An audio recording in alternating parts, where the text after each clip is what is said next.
Hello मेरे भाई, नमस्कार। कैसे हैं आप सभी? उम्मीद करते हैं आप सभी बेहतरीन होंगे और अपने घर पर बेहतरीन ढंग से रह रहे होंगे। आज हम आपके लिए कौन सा सेट लेकर के आए हैं? तो बीपीएससी 67th प्रीलिम्स के लिए बीपीएससी 65th का क्या लेकर के आए? प्रीवियस ईयर कुछ क्वेश्चंस का संकलन लेकर के आए हैं। ये क्लास आपकी 8 बजे लाइव आज प्रीमियर हो रही है। डेली कितने बजे चलती है?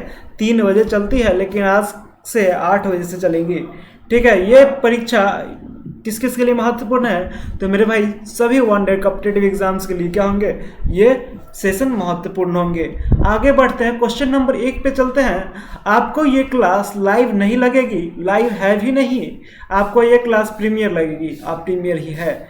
चलिए क्वेश्चन नंबर 1, पुस्तक द ओरिजिन ऑफ स्पीसीज किसने लिखी है? तो मेरे भाई इसका सही उत्तर हो जाएगा डार्विन। पुस्तक द ओरिजिन ऑफ स्पीसीज किसने लिखी? तो डार्विन जी ने लिखी है। ठीक है, किसने लिखी है? डार्विन जी। आइए हम जानते हैं डार्विन जी के बारे में कुछ बातें। ये देखिए, आपको पुस्तक द ओरिजिन ऑफ स्पीसीज का फर्स्ट पेज आपको लगा हुआ है, आप ध्यान से देखेंगे उसको। On the origin of species published on 24 November 1859 is a work of scientific literature by Charles Darwin। यानी कि चार्ल्स डार्विन ने क्या लिखी? द ओरिजिन ऑफ स्पीसीज नामक पुस्तक लिखी है। तो आगे बढ़ते हैं, क्वेश्चन नंबर 2। मेरे साथ साथ आप याद करते चलेंगे। आपको तनिक भी फील नहीं होना चाहिए कि आप प्रीमियर देख रहे हैं। आपको क्या होना चाहिए? लाइव जैसा फील आना चाहिए। क्वेश्चन नंबर 2, शैवाल और कवक के मिलने से लाइकेन बनता है, जिसे हम कहते हैं। तो मेरे भाई शैवाल और कवक के मिलने से लाइकेन बनता है, जिसे हम कहते हैं म्यूचुअलिज्म। क्या कहते हैं मेरे भाई? म्यूचुअलिज्म कहते हैं। आप म्यूचुअलिज्म का परिभाषा पढ़ेंगे। देखिए, म्यूचुअलिज्म उसको हिंदी में हम क्या कहते हैं? पारस्परिकता कहते हैं। पारस्परिकता शब्द को केवल एक ऐसे संबंध के रूप में परिभाषित किया जाता है जिसमें दोनों प्रजातियों की पारस्परिक रूप से क्या होता है? लाभ होता है। यह संबंध या तो प्रजातियों के भीतर या दो अलग अलग प्रजातियों के बीच हो सकता है। ठीक है, इस संबंध वाले प्रजाति को सहजीवित भी कहते हैं। ठीक है, मनुष्यों, जानवरों, पक्षियों, पौधों और अन्य सूक्ष्म जीव जैसे बैक्टीरिया, वायरस और कवक सहित सभी जीवित जीवों में पारस्परिक संबंध देखा जाता है। पारस्परिकता एक प्रकार का क्या है? सहजीवन है। तो आपसे कोई क्वेश्चन पूछेगा, शैवाल और कवक के मिलने से लाइकेन बनता है, जिसे हम क्या कहते हैं? तो सही उत्तर क्या हो जाएगा? म्यूचुअलिज्म। क्लास में मजा आ रहा है सभी लोगों को? तो हैंड्सअप करेंगे। क्लास में मजा आ रहा है तो हैंड्सअप करते चलेंगे। क्वेश्चन नंबर 3, जहां जीव रहते हैं उस सटीक जगह को क्या कहते हैं? तो मेरे भाई जहां पर जीव रहेगा उसको क्या कहेंगे? आवास से कहेंगे। हम लोग कहाँ रहते हैं? आवास में रहते हैं, यानी कि हम लोग का जो जगह होता है क्या कहलाता है? आवास। तो क्या होगा? जहां जीव रहते हैं उसका उस सटीक जगह को क्या कहते हैं? तो आवास कहते हैं। चलिए क्वेश्चन नंबर 4, सौर ऊर्जा एटीपी में बदलती है। सौर ऊर्जा एटीपी में बदलती है किसमें? माइटोकॉन्ड्रिया में, क्लोरोप्लास्ट में, राइबोसोम में, परऑक्सीसोम में। उपरोक्त में से कोई नहीं या उपरोक्त में से एक से अधिक। तो इसका सही उत्तर हो जाएगा क्लोरोप्लास्ट में। सौर ऊर्जा किसमें एटीपी में बदलती है? तो क्लोरोप्लास्ट में बदलती है। यहाँ ध्यान से देखेंगे, फोटोसिंथेसिस। क्या देखिए, सूरज से क्या आ रहा है? प्रकाश आ रहा है। ठीक है, यहाँ पर क्या हो रहा है? प्रकाश संश्लेषण की क्रिया हो रही है, जिससे कि हमारा एटीपी का भी निर्माण होता है। तो एटीपी का निर्माण किस में होता है? तो मेरे भाई क्लोरोप्लास्ट में होता है। देख लीजिए, ये क्या है? क्लोरोप्लास्ट का फिगर है। आप ध्यान से देखेंगे इसको कि एटीपी का निर्माण कहाँ होता है। आप ध्यान से फिगर को पढ़िए। फोटोसिंथेसिस कितने फेज में होते हैं? 2 फेजेस में होते हैं। एक लाइट डिपेंडेंट रिएक्शन होते हैं और एक लाइट इंडिपेंडेंट रिएक्शन होते हैं। लाइट डिपेंडेंट रिएक्शंस में क्या होते हैं? तो chloroplast trap light energy. Chloroplast क्या करते हैं? लाइट एनर्जी को ट्रैप करते हैं, अपने अंदर आकर्षित करते हैं। ठीक है, और convert it to chemical energy, यानी कि जो क्लोरोप्लास्ट लाइट को आपने ट्रैप किया उसको क्या करते हैं? केमिकल एनर्जी में कन्वर्ट कर देते हैं। फिर कंटेंट इन नाइकोटिनामाइड एडेनाइन। ठीक है, और एटीपी सब क्या करते हैं? निर्माण करते हैं। ठीक है भाई, सेकेंड स्टेज में क्या होता है? कैल्विन साइकिल चलता है। ठीक है, इसे हम क्या कहते हैं? डार्क रिएक्शन कहते हैं। ठीक है, जो कि लाइट इंडिपेंडेंट रिएक्शन होता है। तो आपसे कोई क्वेश्चन पूछा है कि सौर ऊर्जा एटीपी में बदलती है, तो क्लोरोप्लास्ट में।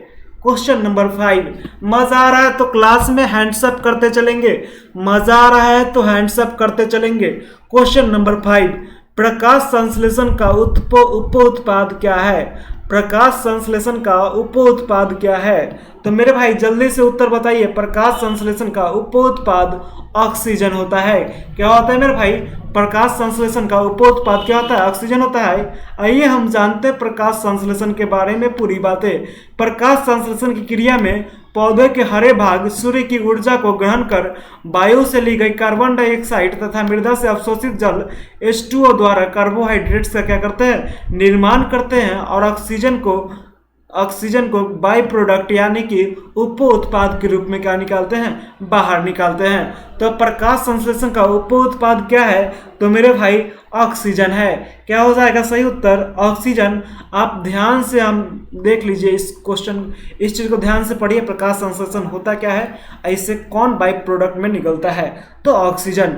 आप क्या करेंगे? स्क्रीनशॉट लेते रहेंगे, मेरे साथ साथ याद करते चलेंगे। क्वेश्चन नंबर 6, दशेर कथा पुस्तक किसने लिखी थी? ऑप्शन 1 सुखाराम गणेश देवस्कर ने, ऑप्शन 2 राजेंद्र प्रसाद, ऑप्शन 3 निवारण चंद्र, ऑप्शन 4 मुरली मोहन प्रसाद, ऑप्शन 5 उपरोक्त में से कोई नहीं या उपरोक्त में से एक से अधिक। तो इसका सही उत्तर क्या होना चाहिए? सुखाराम गणेश देवस्कर। इसका सही उत्तर क्या है मेरे भाई? सुखाराम गणेश देवस्कर। साथ साथ याद करते चलेंगे। राजा जी आप क्लास में है क्या? रुपेश भाई क्लास में हो, अविनाश भाई, सोमू भाई, सूरज भाई, पुतुल कुमारी, रूपम कुमारी, आप सभी लोग क्लास में हैं, ध्यान से पढ़ते रहेंगे। मनीष और अमन भी क्लास में हो भाई। दशेर कथा पुस्तक किसने लिखी थी? इसका सही उत्तर हो जाएगा सुखाराम गणेश देवस्कर ने, जो कि किसके सहयोगी थे? अरविंदो के सहयोगी थे। श्री अरविंदो के क्या थे? सहयोगी थे। उन्होंने दशेर कथा नामक पुस्तक प्रकाशित की जिसमें भारत के ब्रिटिश वाणिज्यिक और औद्योगिक शोषण का विस्तृत वर्णन दिया गया था। मेरे भाई हम आपको एक बात बताना चाह रहे हैं कि मेरा टेलीग्राम चैनल आपको किस में मिल जाएगी? मेरे अबाउट सेक्शन के लिंक में मिल जाएगी। आप वहां से टेलीग्राम पर मेरे से ऐड हो सकते हैं, टेलीग्राम से मेरे पर ऐड हो सकते हैं और वहां से आप PDF प्राप्त कर सकते हैं। क्वेश्चन नंबर 7, बिहार में सर्च लाइट समाचार पत्र के संपादक कौन थे? जल्दी से आप सभी लोग उत्तर बताएंगे। जब तक आप लोग नहीं उत्तर बताएंगे हम नहीं बढ़ने वाले आगे। चलिए क्वेश्चन नंबर 7, बिहार में सर्च लाइट समाचार पत्र के संपादक कौन थे? तो मेरे भाई मुरली मोहन प्रसाद। इसका सही उत्तर क्या हो जाएगा? बिहार में सर्च लाइट समाचार पत्र के संपादक मुरली मोहन प्रसाद थे। ठीक है, वे क्या थे? स्वतंत्रता सेनानी थे और भारत में स्वतंत्रता के लिए संघर्ष के दौरान कई बार भी क्या हुए? जेल जा चुके हैं। ठीक है, आज़ादी से पहले इन्होंने सर्च लाइट अखबार देश के प्रमुख समाचार पत्रों में था। यानी कि बिहार में सर्च लाइट समाचार पत्र के संपादक कौन थे? तो मुरली मोहन प्रसाद। तो मेरे भाई आगे बढ़ते हैं, क्वेश्चन नंबर 8 पे चलते हैं। क्वेश्चन नंबर 8, सन 1931 में बिहार समाजवादी पार्टी का गठन किसने किया? सन 1931 में बिहार समाजवादी पार्टी का गठन किसने किया? इसका सही उत्तर हो जाएगा मेरे भाई फूलन प्रसाद वर्मा ने। इसका सही उत्तर क्या हो जाएगा? फूलन प्रसाद वर्मा ने क्या किया था? सन 1931 में बिहार समाजवादी पार्टी का गठन किया था। तो किसने किया था मेरे भाई? फूलन प्रसाद वर्मा और जयप्रकाश नारायण ने क्या किया था? 1931 में बिहार में समाजवादी पार्टी का गठन किया था। क्वेश्चन नंबर 9 पे आते हैं। क्वेश्चन नंबर 9, भारतीय राष्ट्रीय कांग्रेस के संस्थापक सदस्य कौन थे? भारतीय राष्ट्रीय कांग्रेस के संस्थापक कौन थे? तो इसका सही उत्तर हो जाएगा ऑक्टेन ह्यूम। ह्यूम क्या हो जाएगा मेरे भाई? सही उत्तर हो जाएगा। भारतीय राष्ट्रीय कांग्रेस का पूर्व नाम क्या था मेरे भाई? भारतीय राष्ट्रीय संघ था, जिसकी स्थापना 1885 में एल ऑक्टेवियन ह्यूम के द्वारा की गई। भारतीय राष्ट्रीय कांग्रेस की स्थापना कब की गई? तो 1885 में। किसके द्वारा की गई?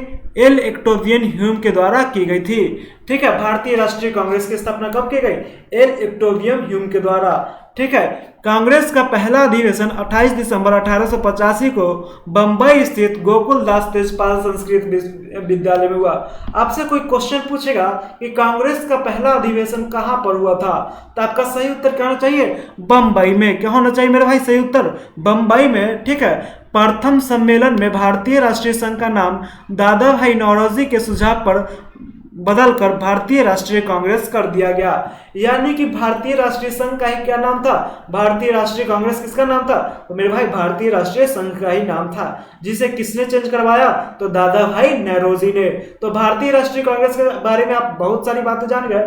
तो क्वेश्चन नंबर 10 पे चलते हैं। मजा आ रहा है क्लास में, मजा आ रहा है क्लास में, हैंड्स अप करते रहेंगे। क्वेश्चन नंबर 10, स्वराज मेरा जन्मसिद्ध अधिकार है और मैं इसे लेकर ही रहूंगा, किसने कहा था। स्वराज मेरा जन्मसिद्ध अधिकार है और मैं इसे लेकर ही रहूंगा, किसने कहा था। तो मेरे भाई इसका सही उत्तर हो जाएगा बाल गंगाधर तिलक। इसका सही उत्तर क्या हो जाएगा, बाल गंगाधर तिलक। ठीक है, स्वराज मेरा जन्मसिद्ध अधिकार है और मैं इसे लेकर ही रहूंगा, यह बाल गंगाधर राव तिलक ने कहा था। जानते हैं बाल गंगाधर राव तिलक के बारे में। जो फोटो देख रहे हैं किनका है, तो मेरे भाई केशव गंगाधर तिलक का फोटो दिखाई दे रहा है। ठीक है, वे भारतीय राष्ट्रवादी शिक्षक और स्वतंत्रता कार्यकर्ता थे। वह लाल बाल पाल के तिहाई के क्या थे, एक तिहाई थे। यानी कि वे लाल बाल पाल समूह के एक लोग थे, जिसमें कि लाला लाजपत राय, लाल बाल गंगाधर तिलक, ठीक है कि नहीं, और कौन, इनका नाम क्या था भाई, लाल बाल पाल, थर्ड वाला भूल रहा है भाई, याद नहीं आ रहा है। चलिए आगे बढ़ते हैं। तिलक भारतीय स्वतंत्रता आंदोलन के क्या थे, पहले नेता थे। ब्रिटिश औपनिवेशिक अधिकारियों ने, ठीक है, ब्रिटिश औपनिवेशिक अधिकारियों ने उन्होंने भारतीय अशांति का जनक कहा। भारतीय अशांति का जनक किसे कहा जाता है, तो मेरे भाई बाल गंगाधर राव तिलक को कहा जाता है। ठीक है, उन्हें लोकमान्य की उपाधि से सम्मानित किया गया। बाल गंगाधर राव तिलक को किस उपाधि से सम्मानित किया गया, तो लोकमान्य की उपाधि से सम्मानित किया गया। ठीक है, महात्मा गांधी ने बाल गंगाधर राव तिलक को क्या कहा था, तो आधुनिक भारत का निर्माता। ठीक है, तिलक स्वराज के पहले और सबसे मजबूत पैरोकारों में से क्या थे, एक थे। और उन्होंने भारतीय चेतना में क्या किया, एक मजबूत जान पहुंचाया। ठीक है, और वे भारतीय चेतना के एक मजबूत कट्टरपंथी भी थे। उन्होंने मराठी में उनके उदाहरण के लिए जाना जाता है, जैसे कि स्वराज मेरा जन्मसिद्ध अधिकार है, मैं इसे लेकर रहूंगा। किनका यह नारा था, तो मेरे भाई बाल गंगाधर राव तिलक का।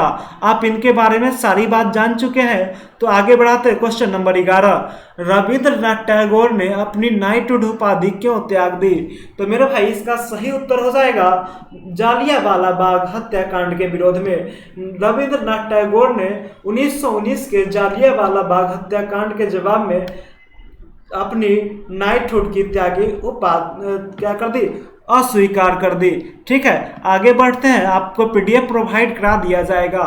चलिए क्वेश्चन नंबर 12, भारत सेवक समाज की स्थापना किसने की थी, तो मेरे भाई बिपिन चंद्र पाल। लाल बाल पाल में कौन कौन थे, लाला लाजपत राय, बाल गंगाधर राव तिलक, बिपिन चंद्र पाल थे। ठीक है, अब आपसे कोई क्वेश्चन पूछेगा कि भारत सेवक समाज की स्थापना किसने की थी, तो इसका सही उत्तर हो जाएगा गोपाल कृष्ण गोखले। इसका सही उत्तर क्या हो जाएगा, गोपाल कृष्ण गोखले ने भारतीय सेवक समाज की स्थापना की थी। आगे बढ़ते हैं। भारत सेवक समाज की स्थापना गोपाल कृष्ण गोखले के द्वारा 12 जून 1905 को पूना में की गई थी। भारतीय सेवक समाज की स्थापना कब की गई, तो 12 जून 1905 में। कहाँ की गई, तो पूना में की गई। ठीक है, किसके द्वारा की गई, तो मेरे भाई गोपाल कृष्ण गोखले के द्वारा की गई। क्लास में मजा आ रहा है तो हैंड्स अप करेंगे। कोई समस्या है, आपको लाइव जैसा फील आ रहा है या नहीं आ रहा है, जल्दी से बताइए। क्वेश्चन नंबर 13, काकोरी ट्रेन डकैती कांड में किन क्रांतिकारियों को फांसी की सजा दी गई थी, तो मेरे भाई काकोरी ट्रेन डकैती कांड में राम प्रसाद बिस्मिल और अशफाकुल्ला खां को क्या दी गई थी, फांसी की सजा दी गई थी। देखिए काकोरी कांड की घटना कब हुई, तो मेरे भाई काकोरी कांड कब हुआ ये बताइए। तो मेरे भाई काकोरी कांड की घटना 9 अगस्त 1925 को हुई, जिसमें 8 डाउन ट्रेन में स्थित सरकारी खजाना क्रांतिकारियों द्वारा क्या कर दिया गया, लूट लिया गया। इसमें शामिल राम प्रसाद बिस्मिल, अशफाकुल्ला खां, राजेंद्र लाहिड़ी, रोशन सिंह को क्या दी गई, फांसी की सजा दी गई तथा सचिंद्र नाथ सन्याल को आजीवन कारावास की सजा सुनाई गई। तो आपसे कोई क्वेश्चन पूछेगा काकोरी ट्रेन डकैती कांड में किन क्रांतिकारियों को फांसी की सजा दी गई थी, तो आपका सही उत्तर क्या होना चाहिए, ऑप्शन नंबर 1 राम प्रसाद बिस्मिल, अशफाकुल्ला खां, राजेंद्र लाहिड़ी, रोशन सिंह। आगे बढ़ते क्वेश्चन नंबर 14 पे आते हैं। इंडिया फॉर इंडियंस किताब किसने लिखी? इंडिया फॉर इंडियंस किताब किसने लिखी? ऑप्शन 1 CR दास यानी कि Chittaranjan Das, option 2 MG Ranade, option 3 BD Savarkar, option 4 SN Banerjee, option 5 उपरोक्त में से कोई नहीं या उपरोक्त में से एक से अधिक। यहाँ देखिए गलती लिखा गया है उपलक्ष में से एक शादी, ये सब बहुत गलत चीज़ है भाई। कभी कभी क्या हो जाता है, गलत लिखा जाता है। इंडिया फॉर इंडियंस किताब किसने लिखी थी? तो मेरे भाई इसका सही उत्तर हो जाएगा चित्तरंजन दास ने। किसने लिखी थी? तो चित्तरंजन दास ने लिखी थी। किसने लिखी थी मेरे भाई? चित्तरंजन दास ने लिखी थी। इंडिया फॉर इंडियंस बुक किसने लिखी थी? तो चित्तरंजन दास ने लिखी थी। आगे बढ़ते हैं क्वेश्चन नंबर 15। सत्य शोधक समाज की स्थापना किसने की थी? सत्य शोधक समाज की स्थापना किसने की थी? मेरे भाई इससे पहले हम आपको SSC वाले बैच में यह क्वेश्चन पढ़ा चुके हैं। सत्य शोधक समाज की स्थापना ज्योतिबा फूले के द्वारा की गई थी। किसके द्वारा की गई थी? ज्योतिबा फूले के द्वारा की गई थी। ठीक है, यहाँ देख लीजिए ज्योतिबा फूले ने 24 सितंबर 1873 को सत्य शोधक समाज की स्थापना की। सत्य शोधक समाज की स्थापना कब की गई? तो 24 सितंबर 1873 को की गई। ठीक है, ज्योतिबा फूले का जन्म कहाँ हुआ था? तो मेरे भाई महाराष्ट्र के सतारा जिले के कटबुन में हुआ था, है कि नहीं। आगे बढ़ते हैं क्वेश्चन नंबर 16 पे चलते हैं। उससे पहले हम अपने लैपटॉप को क्या करते हैं, चार्ज में लगा देते हैं। वेरी चार्जर, 1 मिनट आप रुक जाइएगा भाई, इसको हम चार्ज में लगा देते हैं क्योंकि क्या हो गया, बैटरी लूज हो चुका है कि नहीं भाई। चलिए चार्ज में लगाना भी क्या है, एक कला है। क्या है मेरे भाई? एक कला है। आ जाइए, देखिए अपने पास क्या है, एक लैपटॉप है, एक मोबाइल। इसी से हम आपको क्या करते हैं, बेहतरीन से बेहतरीन कंटेंट देने का प्रयास किया जाता है कि नहीं। और बहुत ही गजब कंटेंट होता है आपका, जो कि YouTube इतिहास में कहीं भी आपको इतना कंटेंट नहीं मिलेंगे। ठीक है, मेरा ये कॉन्फिडेंस है, ओवर कॉन्फिडेंस बिल्कुल नहीं है। हो सकते हैं कहीं कहीं मिल जाए, लेकिन हमें नहीं लगता है कि मिलना चाहिए। चलिए क्वेश्चन नंबर 16, भारतीय राष्ट्रीय कांग्रेस की प्रथम महिला अध्यक्ष कौन थी? तो मेरे भाई इसका सही उत्तर हो जाएगा एनी बेसेंट।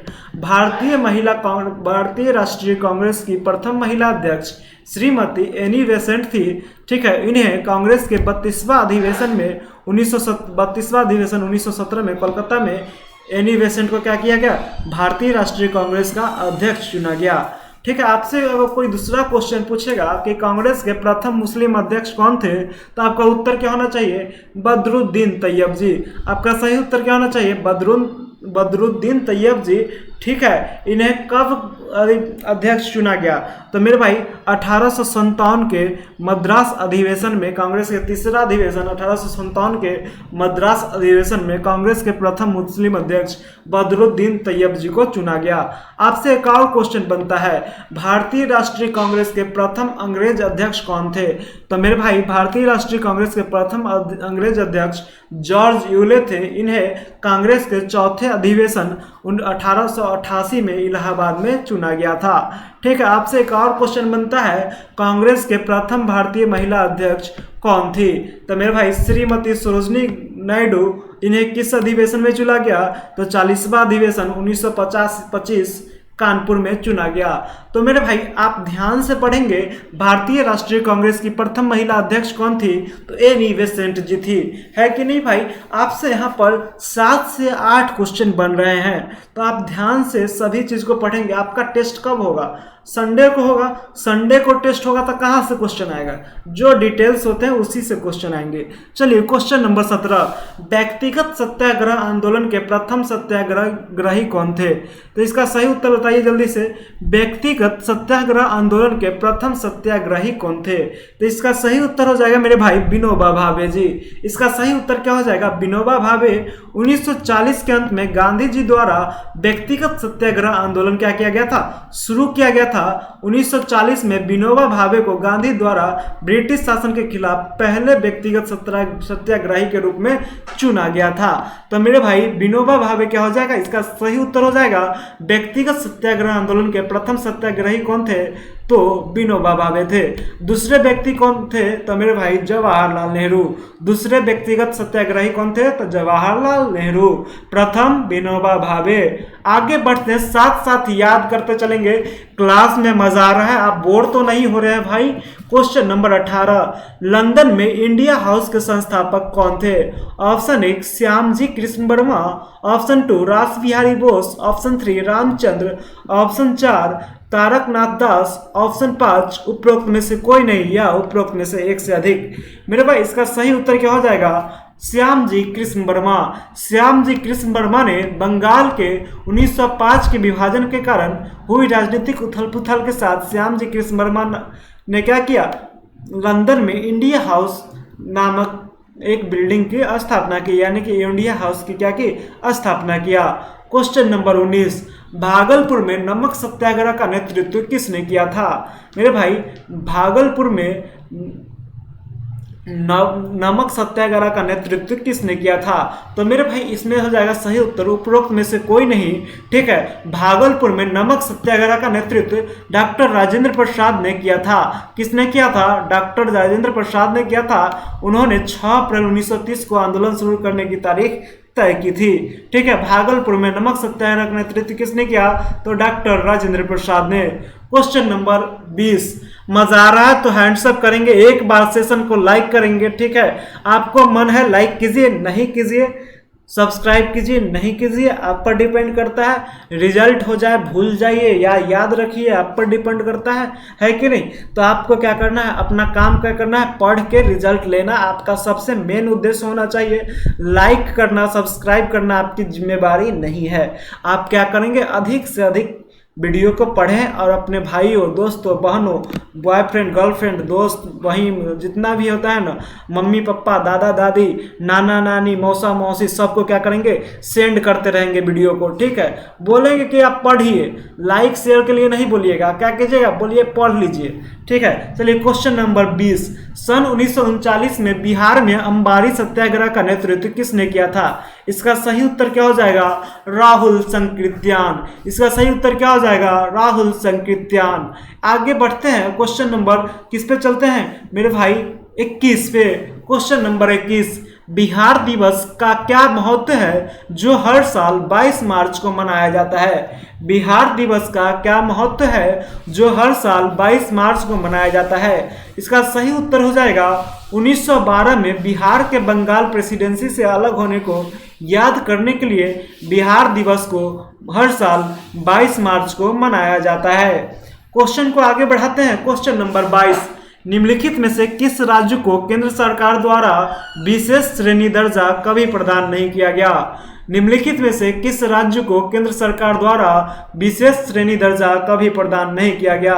तो मेरे भाई इसका सही उत्तर हो जाएगा बिहार। बिहार को कभी भी केंद्र सरकार द्वारा विशेष श्रेणी का दर्जा प्रदान नहीं किया गया है। आगे बढ़ते हैं, क्वेश्चन नंबर 23, कश्मीर घाटी के अंतिम मुस्लिम शासक यूसुफ साहब चक्र, जिन्हें मुगल सम्राट अकबर द्वारा बिहार में निर्वासित किया गया था, वे कहाँ पर दफन किए गए हैं? ऑप्शन नंबर 1 है पाटलिपुत्रा में, ऑप्शन 2 राजगीर में, ऑप्शन 3 मुंगेर में, ऑप्शन 4 नालंदा में, ऑप्शन 5 उपरोक्त में से कोई नहीं या एक से अधिक। तो मेरे भाई कश्मीर घाटी का अंतिम मुस्लिम शासक यूसुफ शाह चक्र, जिन्हें मुगल सम्राट अकबर द्वारा बिहार में निवासित गया था, कहाँ दफन किया गया है उनको? तो नालंदा में किया गया है। कहाँ किया गया है? नालंदा में याद किया गया है। आप साथ साथ याद करते चलेंगे। ठीक है, बिहार राज्य पर्यटन विकास निगम का टैगलाइन क्या है? मेरे भाई बिहार राज्य पर्यटन विकास निगम का टैगलाइन क्या है? तो इस समय 2000 ये कितना का क्वेश्चन है? 19 का क्वेश्चन है। उस समय ब्लिसफुल बिहार था। ठीक है, बिहार राज्य पर्यटन निगम का टैगलाइन क्या था? ब्लिसफुल बिहार। लेकिन अब क्या हो गया मेरे भाई? Experience the exceptional. अब क्या हो गया है? Experience the exceptional. Bihar tourism का लोगो क्या हो गया? टैगलाइन क्या हो गया? Experience the exceptional. Bihar tourism इसकी एजेंसी का गठन कब किया गया? वर्ष 1980 में किया गया। ठीक है, यह बिहार सरकार के अंतर्गत काम करने वाला संस्था है, जिसका हेडक्वार्टर बीरचंद पटेल पथ पटना में स्थित है। इसके मिनिस्टर जीवेश कुमार हैं। ठीक है, इसके हेड कौन है? अध्यक्ष कौन है? पंकज कुमार IAS है। ठीक है। इसके मैनेजिंग डायरेक्टर कौन है? इनायत खान IAS है कि नहीं भाई। आगे बढ़ते हैं क्वेश्चन नंबर, अरे ये क्या आ गया, ये क्या आ गया जी, ये क्या आ गया? ये गैलरी ऑफ रास्कल्स पुस्तक के लेखक कौन है? ऐसे काम नहीं चलेगा, इसको आज हम हटाते हैं वीडियो, इस क्वेश्चन को काट देते हैं, ठीक है। इस क्वेश्चन को काट देते हैं, अगले क्वेश्चन में आ जाएगा, ठीक है, ये आपको, ठीक है। ये क्या हो जाएगा, अगले क्वेश्चन में आ जाएगा। ए गैलरी ऑफ रास्कल्स पुस्तक किसने लिखी? तो मेरे भाई इसमें से पता नहीं चल रहा है कि कौन कौन सा ऑप्शन है, ठीक है। तो हम इसको काट दिए हैं। तो आज भर के लिए इतना ही, फिर मिलेंगे अगले वीडियो में। तब तक हंसते रहेंगे, मुस्कुराते रहेंगे, जीवन में जिसा लेते रहेंगे, खूब आगे बढ़ेंगे। नमस्कार, जय हिंद। एक बार भारत माता की जय और वंदे मातरम का नारा लगाकर यहाँ से आप विदा लीजिए। एक बार जोर से नारा लगाइए, भारत माता की जय। जय हिंद, नमस्कार, बाय बाय, टाटा, हो गया। आपको मजा आया होगा क्लास में आज, ठीक है। अगर क्लास में मजा आया होगा तो क्या करेंगे, अपने